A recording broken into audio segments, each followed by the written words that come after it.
Hi everyone. Welcome for all those watching near and far. Tonight, we'll be continuing our workshop series on mutual aid and time banking. We have folks from MAMAS here to share with us their knowledge, their experience, their history doing this work locally. Super excited to hear from them. To share just a brief intro about this work and the folks that we have here. As many of you guys probably read in our wire, mutual aid is a voluntary and reciprocal exchange of resources, skills, and services between individuals and communities to address collective needs and promote collective well-being. Today, we're hosting Matt Taylor, an organizer of Mutual Aid Medford and Somerville, also known as MAMAS, in this workshop to learn about the power of mutual aid in supporting communities. This month, we've been exploring time banking and mutual aid with a special focus on their history and the role within working class neighborhoods and communities of color. According to Coconut Collaborative, who we had here with us last week, time banking is designed to be a system which allows a community to develop a local economy centered in its own values and assign value to the things it deems significant or impactful. Since March 2020, MAMAS has been able to pool resources and show up for their communities to ensure that everyone has what they need. In this workshop, Matt Taylor will give a brief overview of their history, its ongoing work, and the impact it has had on the Medford and Somerville community. Thank you for joining us, Matt, and I'll pass it over to you. Thank you, James. Hey everyone. I'm gonna share my screen when we have to get started. So I prepared a little bit of a slide deck. I prepared this and Melaine helped me. So I may pass it to Melaine or ask you to jump in at various points. I did not prepare you for this, Melaine, but you know a lot of things. So but thank you for having me. I am a huge Ujima Project fan. I felt extremely flattered that y'all reached out to us. I am very happy to share sort of what my experience with MAMAS has been. And I do want to say that sort of this presentation is really sort of like with Melaine's support, sort of my perspective. I don't want to say that I speak for all of MAMAS or all of MAMAS coordinators in this. This has been sort of my experience as part of the organization. So I just wanted to sort of name that before jumping in, because there are definitely a lot of reflections that I'm sitting with. I think it was Paige you mentioned as part of the opening, sort of like a lot of unanswered questions that might come out of this, and I would say that's just about all my experience with MAMAS is unanswered and ongoing questions. So I will certainly be living into that one. But yeah, Mutual Aid Medford and Somerville, also known as MAMAS. So I think James kind of covered this already in terms of what mutual aid is. We do have a document that was synthesized by some MAMAS coordinators called History of Mutual Aid. I can put this link in the chat later if folks would be interested. It's really awesome. Has a lot of resources and a lot of history. But yeah, it is a practice that has been around for centuries, just by a different name. And it has been very much practiced by indigenous communities in the US and in sort of the Western Hemisphere, as well as Black American communities and immigrant communities in the US as well. The term mutual aid was coined by this guy, Peter Kropotkin, who was a sort of anarcho-philosophist in the early 1900s, when he sort of was recognizing the way that sort of like it was a response to social Darwinism, actually. Like he was like, that's a terrible philosophy for evolutionary biology. What actually happens is species within themselves support each other to survive harsh environments.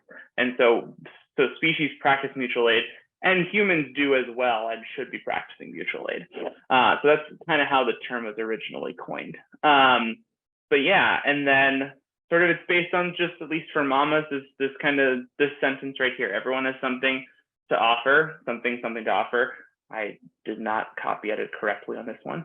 So everyone has something to offer, and everyone has something that they need. And the idea is that you come together, you figure out what your offers are, what your needs are, and we come together to meet those offers and needs unconditionally with each other within a community. In terms of what it looks like, it can take a lot of different forms. So MAMAS has our own practice, which I will get into later.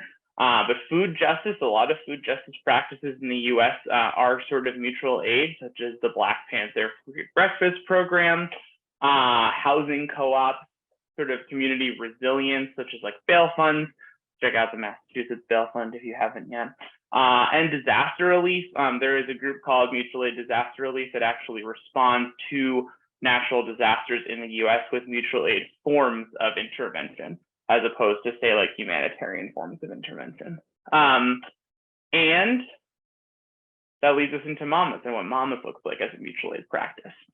So I'm going to go through a little bit of a history of how MAMAS has worked and how it's evolved over time. And as I do, I just want you all to know that to me, this is not a success story. It's also not a failure story. It is a learning story and an ongoing learning story. And so there are a lot of takeaways that I have on successes, on failures that I definitely want to share, and sort of as in things that inform how I'm thinking about MAMAS now. So it started March 12th, 2020, as a response to the sort of coming pandemic.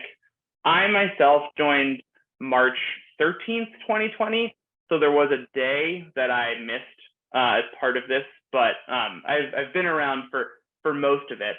It was formed by 4 amazing organizers in the Somerville and Medford area: Anna Kaplan, Miriam Priven, Andy Bell, and Hannah Friedman, all of whom had been community organizers and practiced a lot of co-housing themselves. And so they were very deeply entrenched in these beliefs and these practices before they started MAMAS to kind of support us as a community where, you know, institutions in the US were spectacularly failing.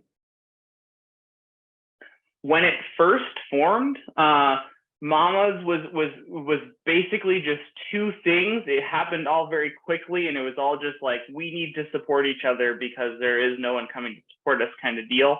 There is one vision. I can share a link to this later. This is the MAMAS vision and agreements. It's just been sort of a grounding document for us as we think about decisions moving forward.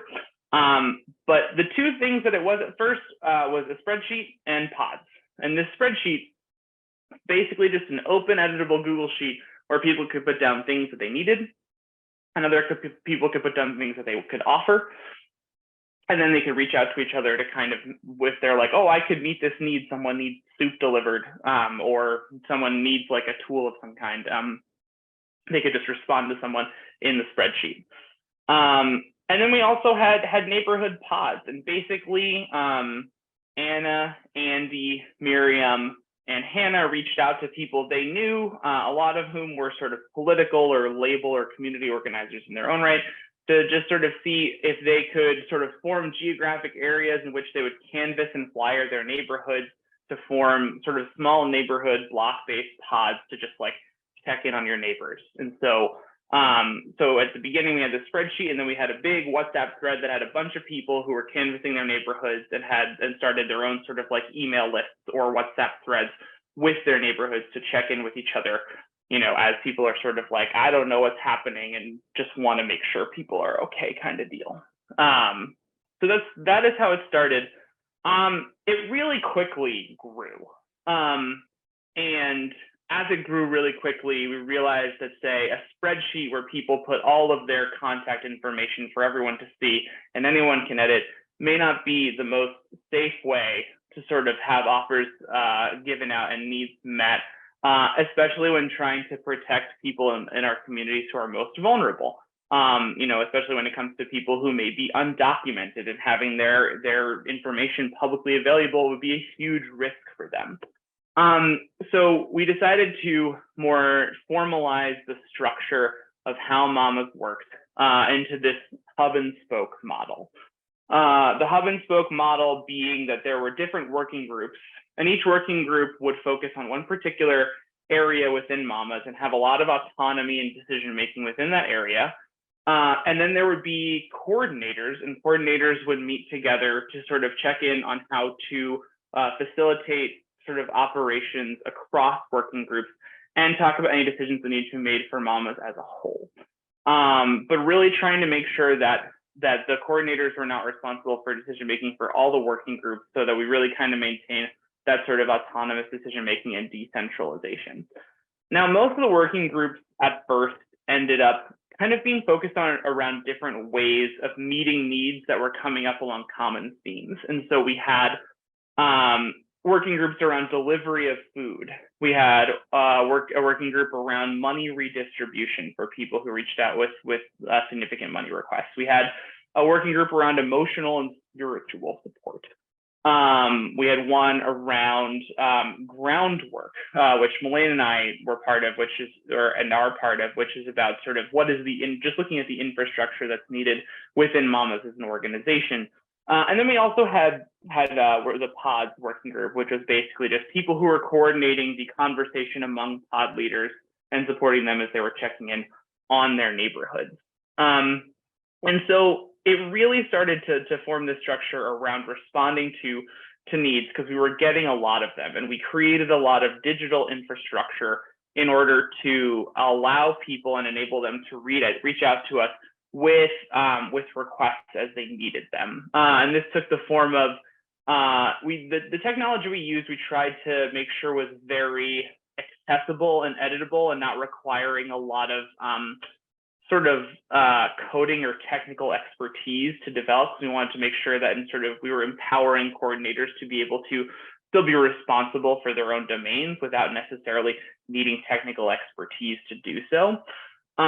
We had a big back and forth when we developed the sort of technical infrastructure for responding to requests and connecting them with people who could offer support around the desire for open source technology that really enabled privacy, as compared to, say, ease of use for people who are not sort of like software developers or coders, to make sure that people could be empowered to use the tools. And we ended up going with the latter, even though both had their values. So that was a very interesting conversation that we had internally to get to this point. And basically, as we went through and kind of developed these working groups around themes of requests that were coming into our form, it got pretty big. MAMAS, got to a point, maybe about 2 or 3 months after it formed, right around the time of the Minnesota uprising, where we had, 30 coordinators, and they were basically meeting together once a week. And then there were at least 5 coordinators for different working groups, who are then working with lists of people between, 10 and sometimes 400 people to sort of like put out sort of requests for support and see who can meet those requests for support based on availability, whether it's just going to pick up some groceries for someone, or having some excess money that they could sort of redistribute to someone who is in need of it.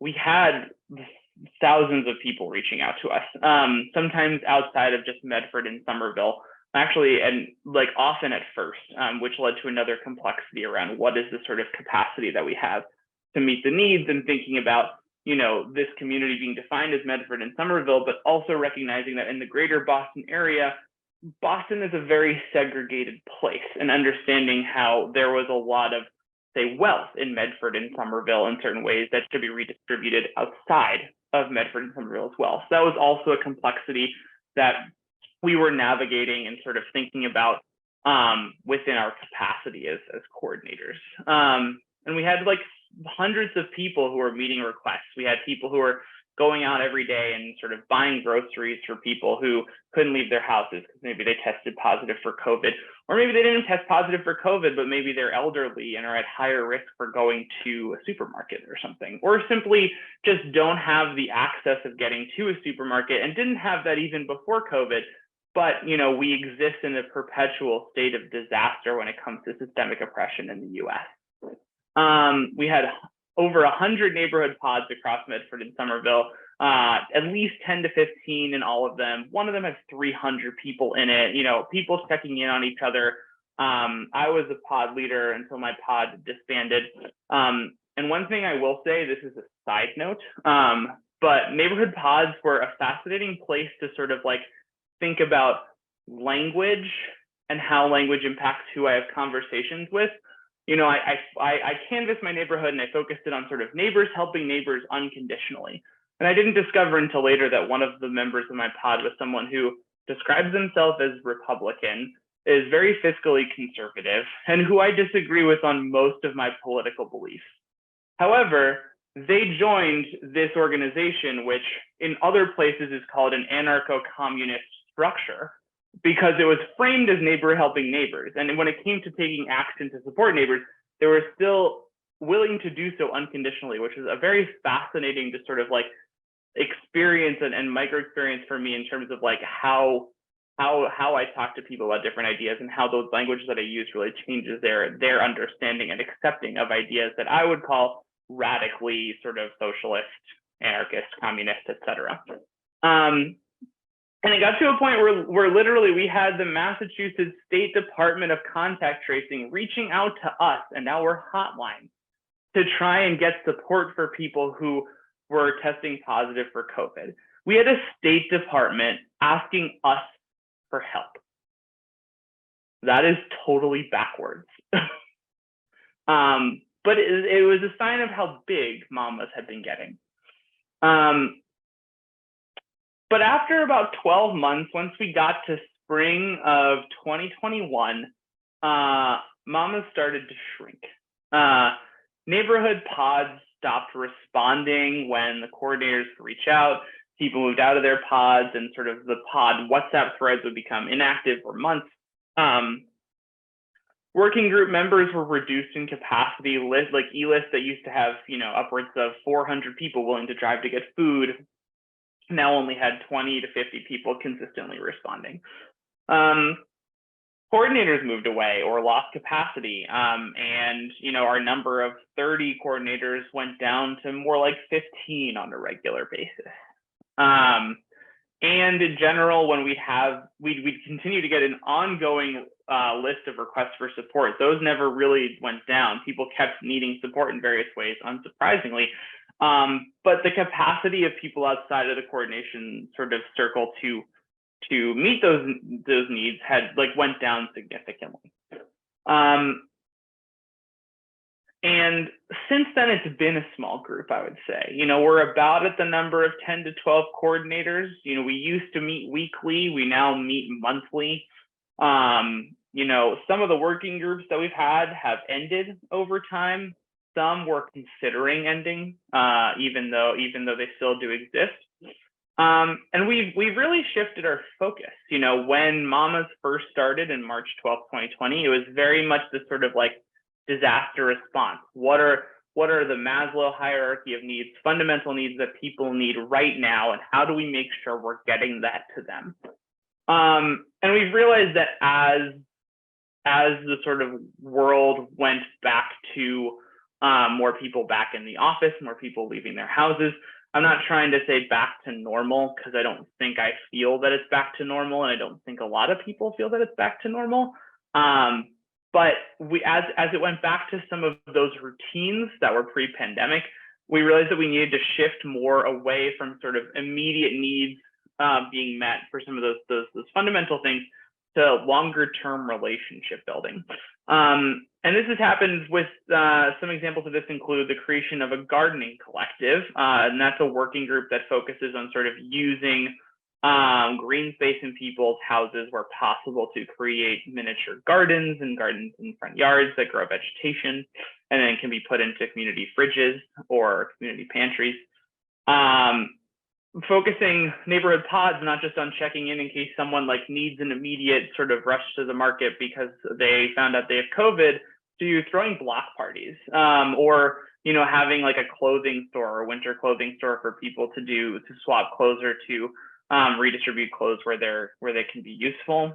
Same with toys around the holidays, and moving away from say people just requesting a need for a food delivery right now to pairing up people who live near each other, so that there can be ongoing support and relationship building as part of food support. So that's kind of some of the directions that we've been experimenting with, as we've seen this shrink and realized that we've kind of had to morph as the world around us has sort of transitioned into a new state.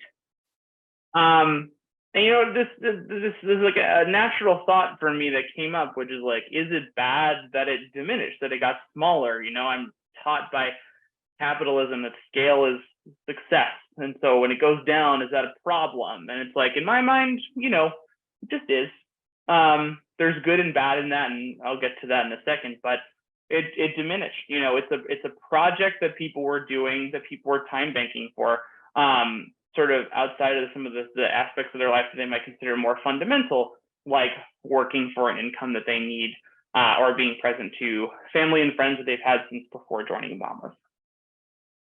I also have a theory, and Melaine and I have talked about this, and we kind of have this theory around why it shrank so much. And so who knows if this is actually true, but this is just what we think. Early on in the pandemic, MAMAS had a lot of coordinators because there were a lot of people who were economically privileged for one reason or another in the Somerville and Medford area, and were furloughed from work, and still receiving either their income from the government, or had enough savings built up that they knew they could return to work after 6 weeks and sort of have savings to cover that time. And so after about 6 weeks to 2 months, people started returning to work, and they had been spending lots and lots of time doing mutual aid organizing, but then went back to their 40-hour work week. And they no longer felt they had capacity to be a coordinator, or someone who drives and delivers groceries. Similarly, sort of the opening back up of in-person socializing. Meanwhile, MAMAS has still been sort of mostly a digitally organized space, especially to support people who are coordinators, who are members, who are still unable to, for whatever reason, do in-person organizing and in-person meeting. But yeah, basically these sort of like quote unquote return to normal with work, like going back to jobs in various capacities and going back to other forms of socializing, just meant that like people felt their capacity that they had was reduced, and so they were leaving. And so with that, and kind of where we're at now, here's some takeaways that I have from the MAMAS organizing process. So we often talked about this pretty much from day 3 until now, is that we were/are building the plane while flying it. We were forming this in sort of a disaster response and seeing a gap in sort of meeting community needs, and did what we could based on what we knew, but it wasn't as if any of us had sort of built this kind of mutual aid structure before. So when problems arose and when things came up, we built the structures to meet those problems and those needs. There are some times where we didn't really prepare ahead of time, especially where I might have wanted to, or we might have wanted to, but we just didn't necessarily know. And also, building something where we're flying it, like we started acting in response to a pandemic, and the U.S. hasn't seen a pandemic in 100 years. It's like, it's not as if there are a lot of people with living memory who can remember a similar time. And then we also didn't always know best practices to follow, and so have and continue to make plenty of mistakes. Come on. There we go. Hold on. All right. So here's some examples of where I feel like as MAMAS we've missed the mark. We had this structure with coordinators, and coordinators need to have a specific onboarding process in order to make sure that they knew how to handle sensitive information from a values aligned perspective. Like they weren't gonna, if they found out someone was undocumented, they weren't gonna call ICE. We also, as MAMAS, are really committed to sort of abolitionist practices, and we want to make sure that people who are becoming coordinators are also committed to that, and sort of just thoughtful around how they are supporting people with that sort of access to more sensitive information. However, we didn't have a good offboarding strategy. So sometimes this meant that coordinators would leave and their workload would just go away or be put on someone else who then all of a sudden is beyond their capacity. So that's something we should have done. We also had a lack of onboarding and offboarding for non-coordinators. For pods, it was look at a QR code and join a WhatsApp. For delivering food, it was join this e-list and we'll send out some stuff. And so because we didn't have that onboarding process or a version of that that we had with coordinators, where you have to read through the vision values and agree to them and all this kind of stuff, sometimes people didn't necessarily have an awareness of the mission of MAMAS. And we didn't have an awareness of how many people and what their resource capacity truly was. We just knew that there were 500 people on an e-list, or we knew that there were 25 people on a WhatsApp group, but we didn't know how often and when they might be able to reach out.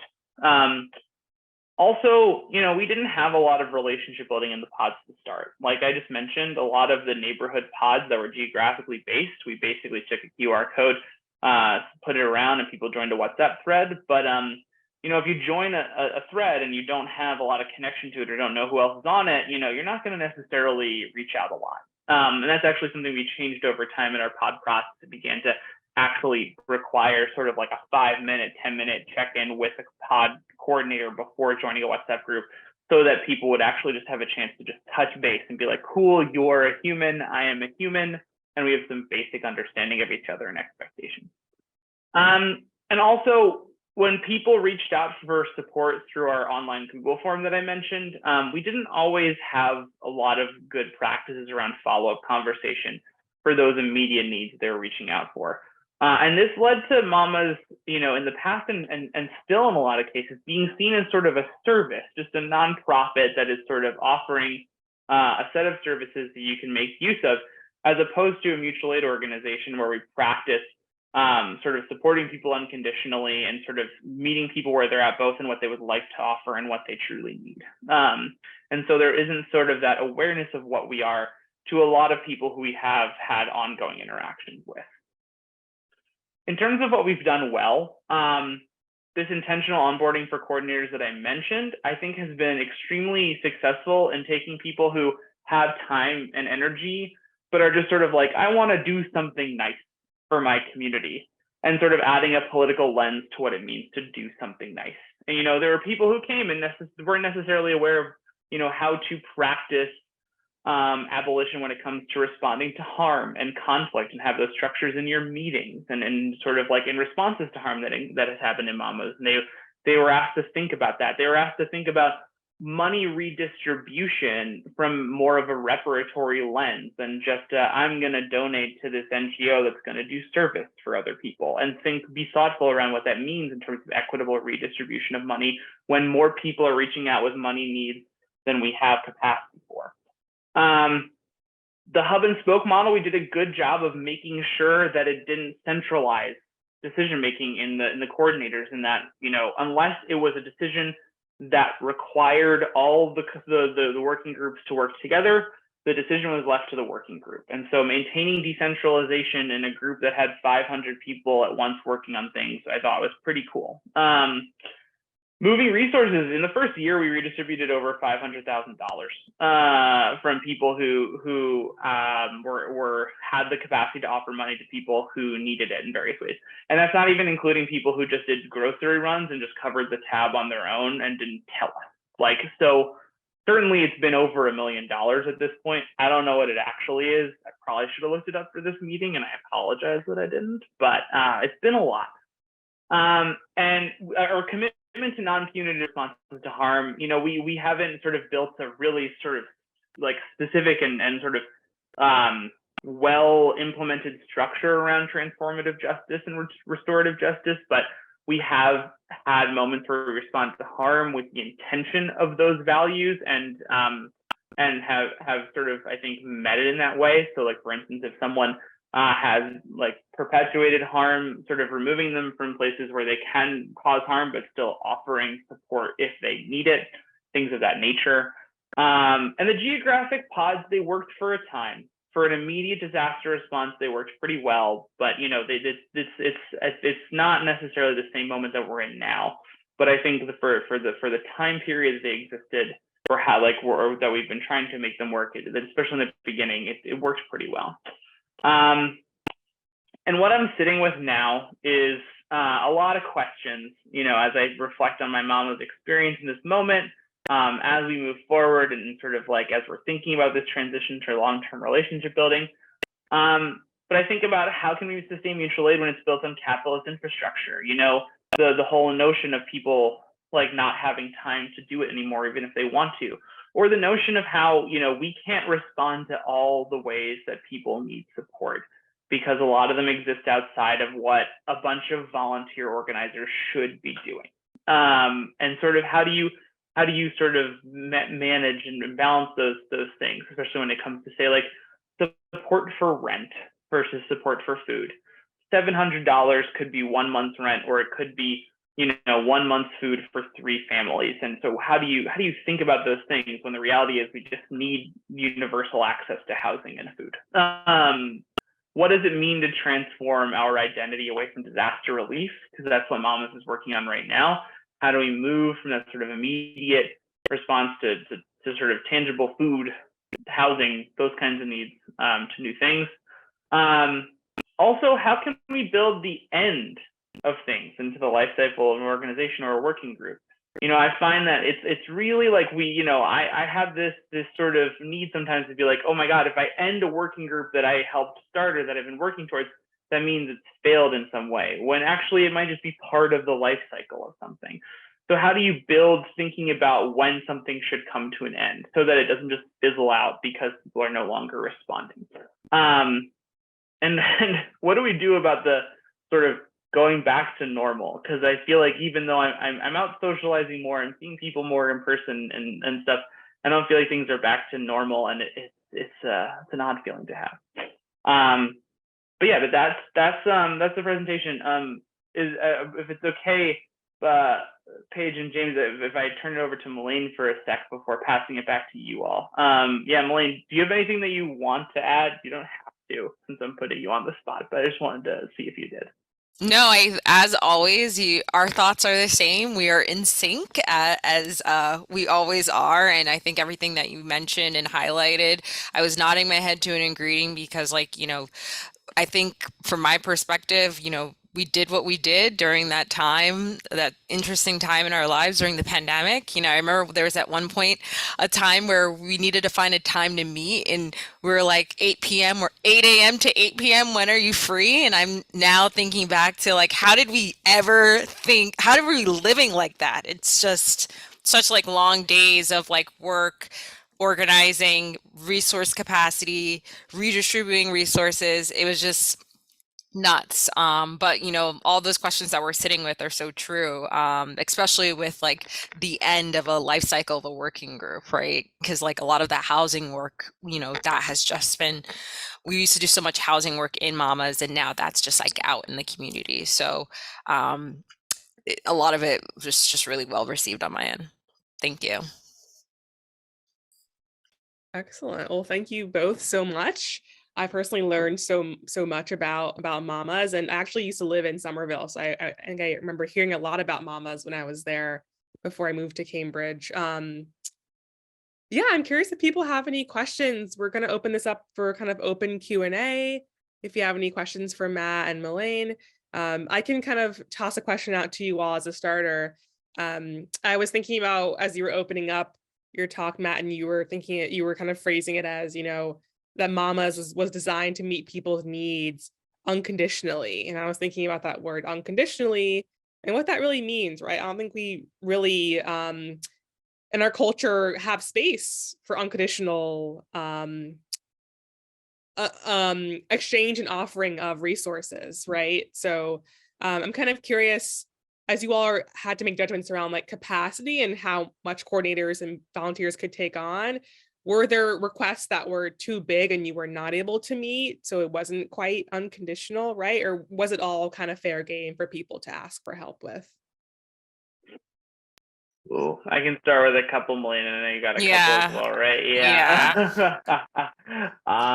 Yeah, I would say there are plenty of requests that came in. And I feel like this was something that I'm very fortunate that my housemate and one of my closest friends in the world is a licensed social worker.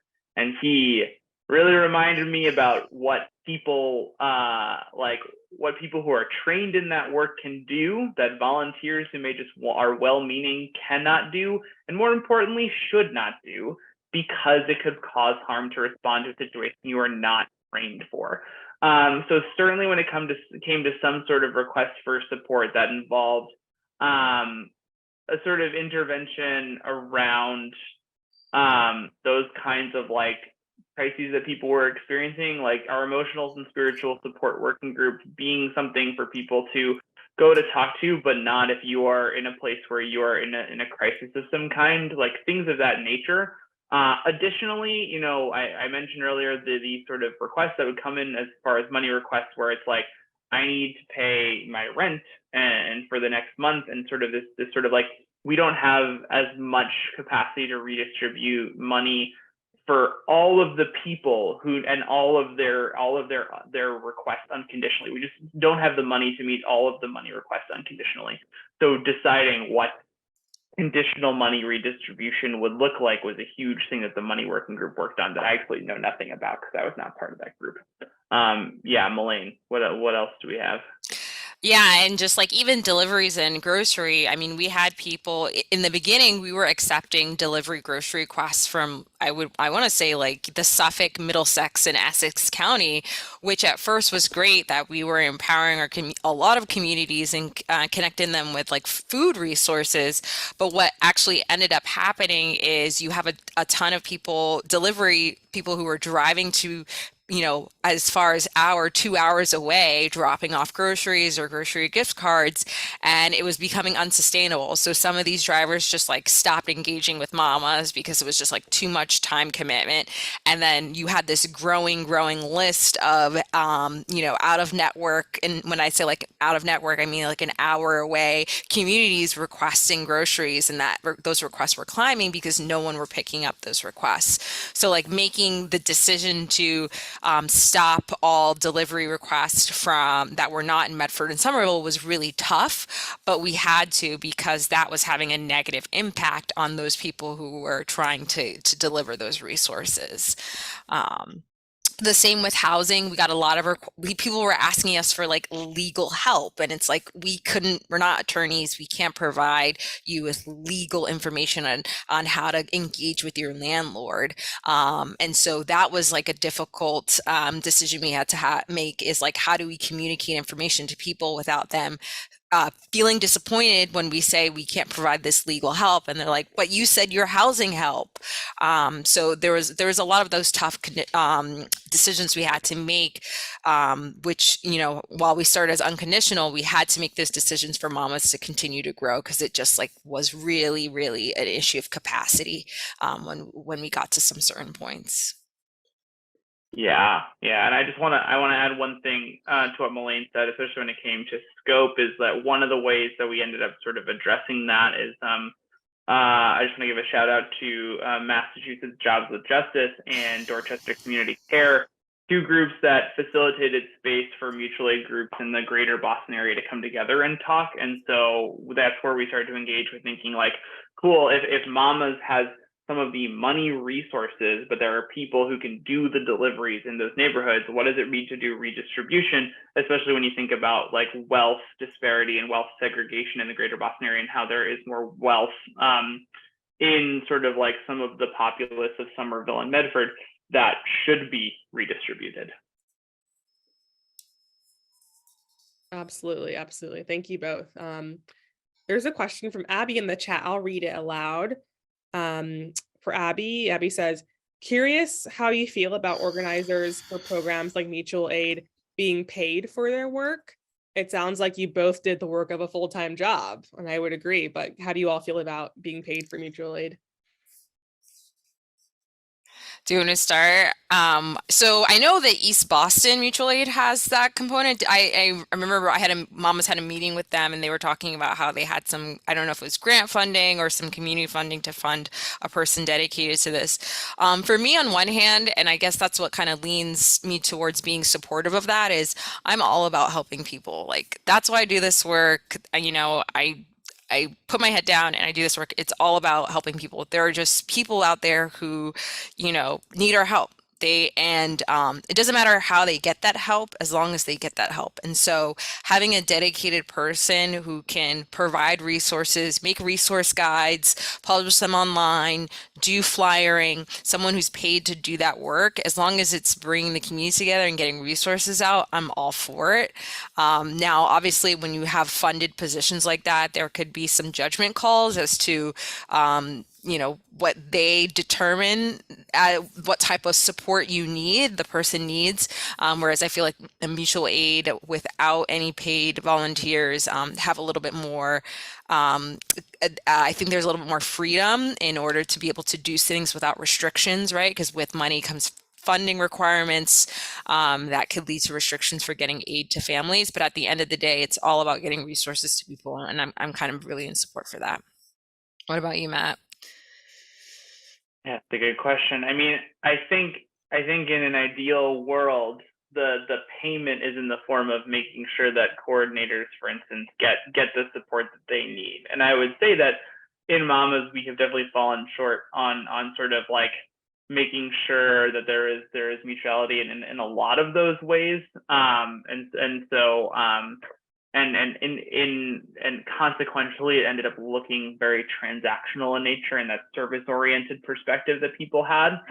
So I think that like that's the ideal world. However, we exist in the society we exist in, and it's a capitalist system with a lot of bureaucracy around capitalism. And so to Melane's point, that got us into trouble in a lot of ways, especially around like not like redistributing and sending out lots of money while not having an incorporated organization led to some real tax issues with Venmo and stuff like that. So it's a whole other thing that we can get into.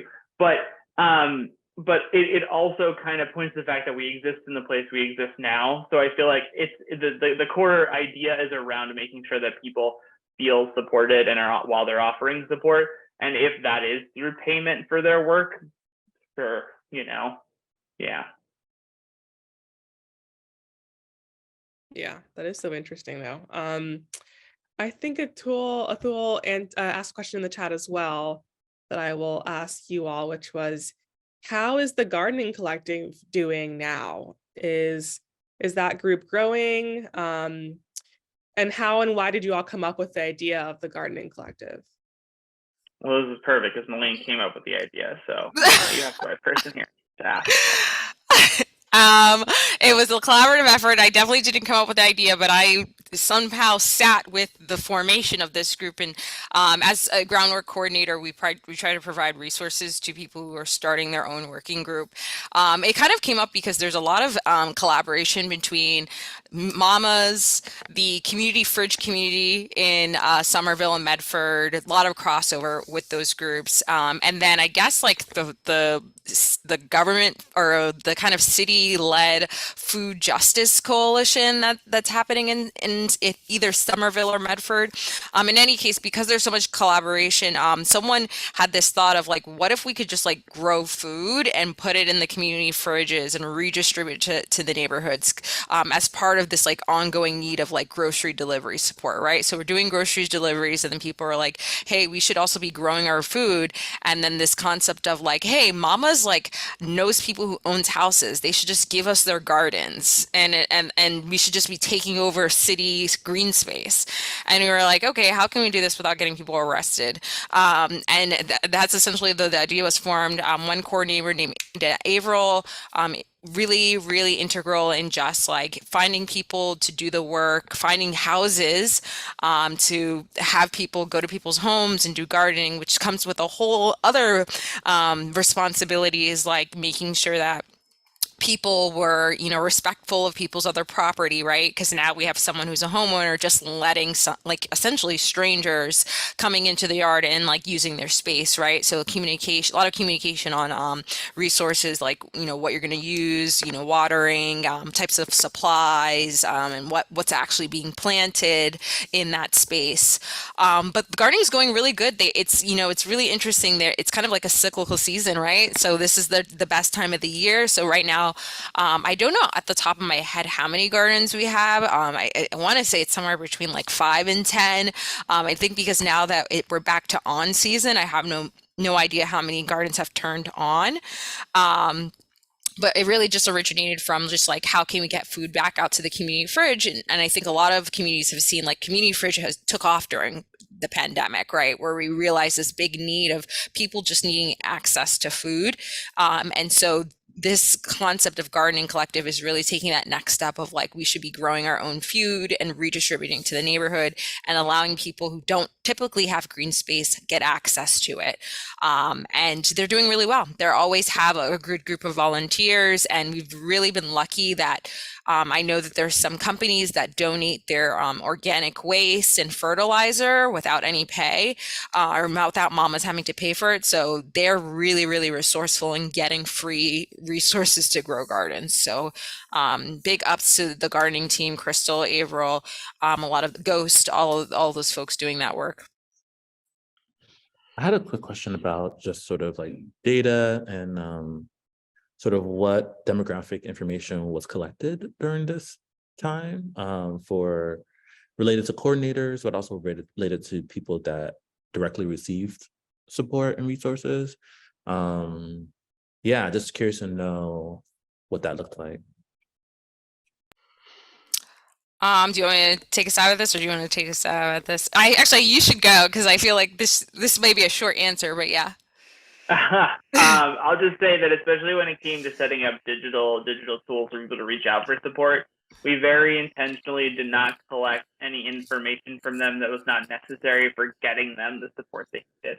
And that was sort of like with recognizing that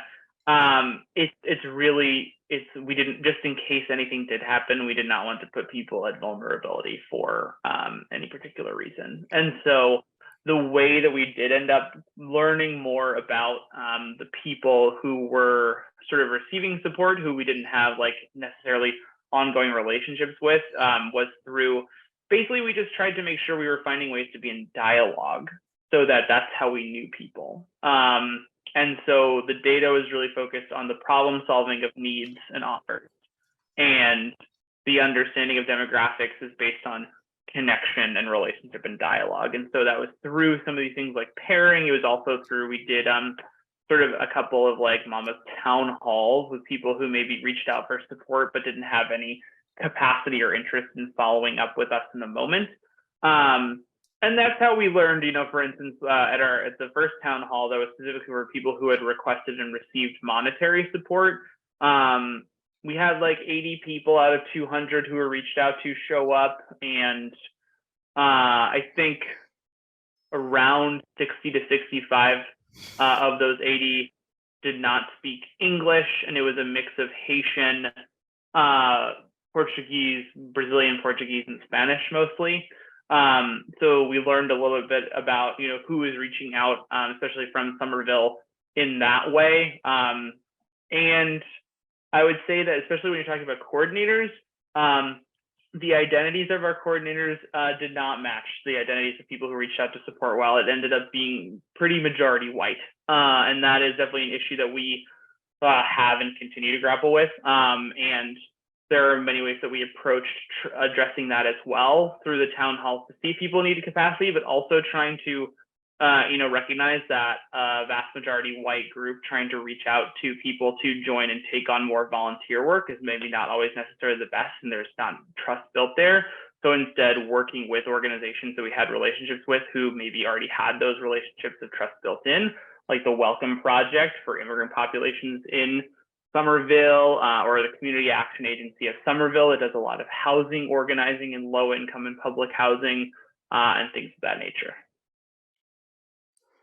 Yeah, and I just want to kind of shout out Sonia, because I feel as though like when Sonia is a money coordinator, and when she joined Mamas, she essentially brought like the Spanish speaking community into Mamas. Like we do a lot of our work is in English and in Spanish. We make sure to get translations, and we have internal capacity support to do our own translations and put materials out there that are translated.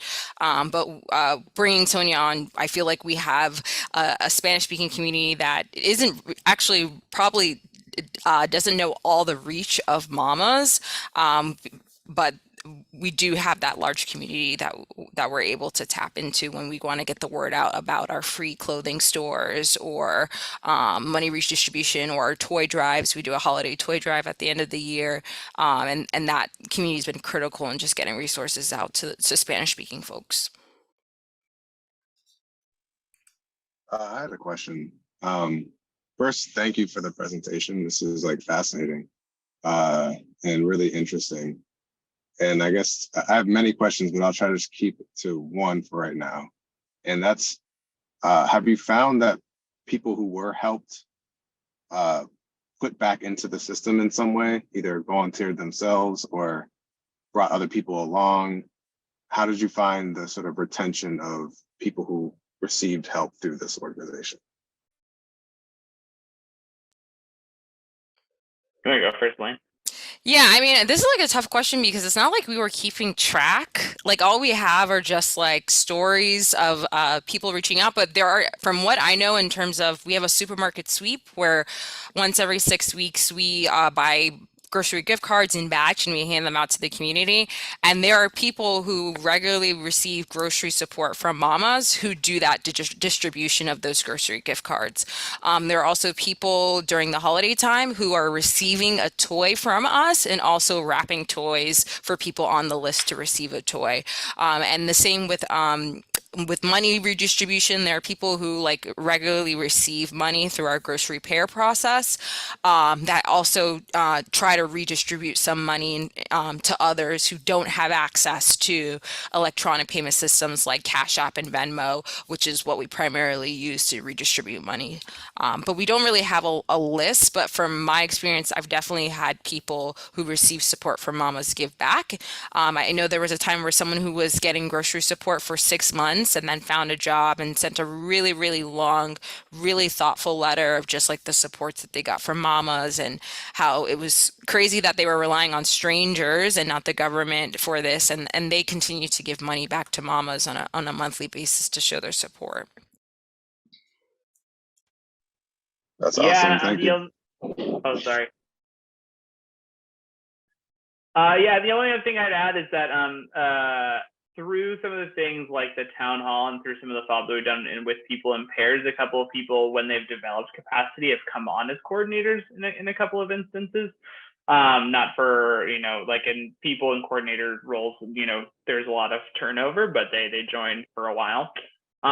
So that was also a way. And, it's, I would say, kind of sort of getting back to the presentation a bit, is that we have seen that for sure. And I think it could be better. And whether there still is sort of a perception sometimes of us as a service organization, which, is a challenge.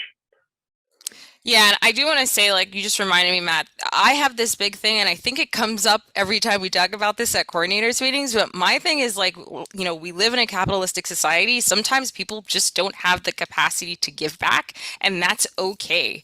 It is what it is, right? And so I've always been big on, no, we should not force people, not that we would, but we should not be strongly encouraging people to give back. And, mutual aid, that it could be one-sided where just people just ask us stuff or they need because that's all they can do. They're trying to survive in this society, and that's okay. And that's part of mutual aid, is accepting that and trying to build out resources for people like that to be able to grow and be able to survive. So that's my sticking points that I will continue to stick to when we have these discussions.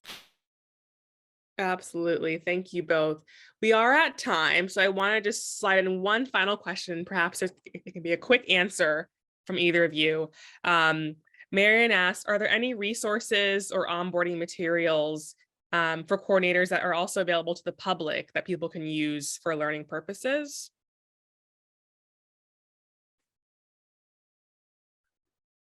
Good question. So I send a link to our site. You can see our sort of like vision and agreements there. I'm not sure if we're allowed to share like our coordinator onboarding doc. I feel like that might be a little bit sort of like private to coordinators. Yeah, I mean, I'll say there are a couple of documents that that like in addition to that you can find that you can't. I'm trying to think of what you can find on our site that might be helpful. Coordinators for sort of facilitating meetings will sometimes get let's see, hold on. This document is something I've shared around a bunch, which is just basically a summary of different ways to run like trust building and reflective meetings to try and just make sure that people are, you know, have some of the resources if they never sort of facilitated ongoing meeting, you know, in ways that you want to sort of build trust and reflect well.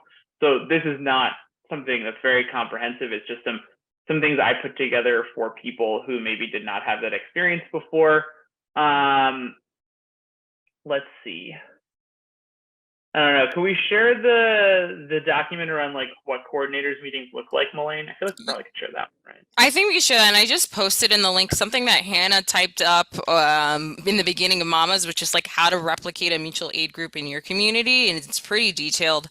And I think I know that it's referred to in a lot of resources, and that's on our website. Our website has a lot of good resources on, you know, housing resources, how to replicate mutual aid, you know, how our principles of giving in terms of money and whatnot. So that's a great place to start.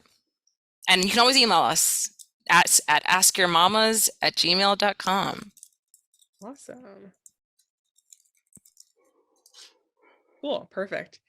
Thank you so much, Mullane and Matt. This was wonderful. Truly a pleasure to have you both join us. Thank you so much. Thank you. Thanks, Matt. You're the best. No, you are. Well, I think that concludes our workshop for tonight. Folks can feel free to share a non-awkward goodbye as we transition. We typically move now at this point into our member team meetings, which tonight, if people are here for Anchor Institution, that is happening in a different Zoom that I can share in the chat. But this kind of wraps up our workshop. Thank you, everyone. Yes, thank you so much. And hopefully we'll see you guys around. We'd love for you guys to be part of our community. Thanks for sharing your knowledge. Thank you. Thank you for having us. We are blessed. Seriously, people are really excited that we did this. So thanks for having us. Definitely. Truly honored. And this is a good reminder for me. I used to be a non-voting member because I don't live in Boston, but it's a reminder I can do that again. Yeah. Yes, become a solidarity member. Thank you all. Bye, everyone. Bye. Thank you. Thanks. Peace.